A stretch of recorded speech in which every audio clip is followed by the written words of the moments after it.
រាស៊ីហ្វិតសាន់ស៊ីលយ៉ាខ្ញុំសាន់ស៊ីលវ៉ាកោតមកមួយជាតិ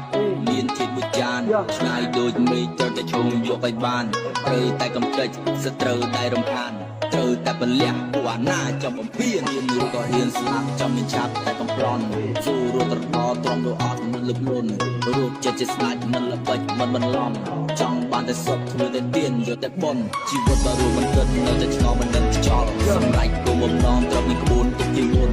លើទៅឲ្យដល់ត្រូវតែដើរទៅឲ្យនឹងទូជប់ជួបយើងចិត្តស៊ូត្រូវតែរឹងលើអ្វីក៏ប្រសើរកុំឲ្យតែបងដៃវិចដុតលើយើងពុតវាតម្រង់ធ្វើវាទៀបឡើងទៅគូដូចជាការសាងសង់ទីនៅពេលទៅជោគជ័យតក់ពេញពុក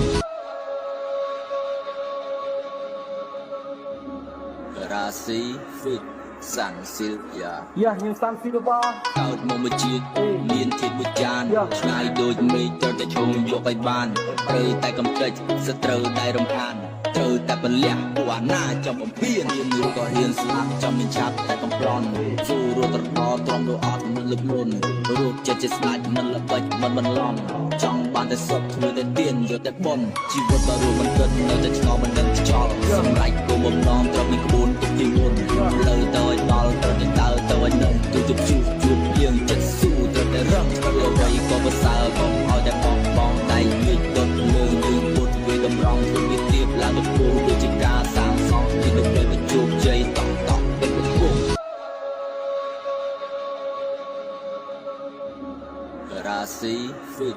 សាន់ស៊ីលយ៉ាខ្ញុំសាន់ស៊ីលវ៉ាកោតមកមួយជាតិមានធាតុមួយចានឆ្ងាយដូចមេឃត្រូវតែឈោងយកឲ្យបានត្រូវតែកំទេចសត្រូវតែរំខានត្រូវតែបលះពួកអាណាចំបំពេញមានយល់ក៏ហ៊ានស្លាប់ចំមានឆាប់តែកំប្លន់ស៊ូរត់ត្រកត្រង់ទៅអត់មិនលឹកលន់រូបចិត្តជាស្នាច់មិនល្បិចមិនបន្លំ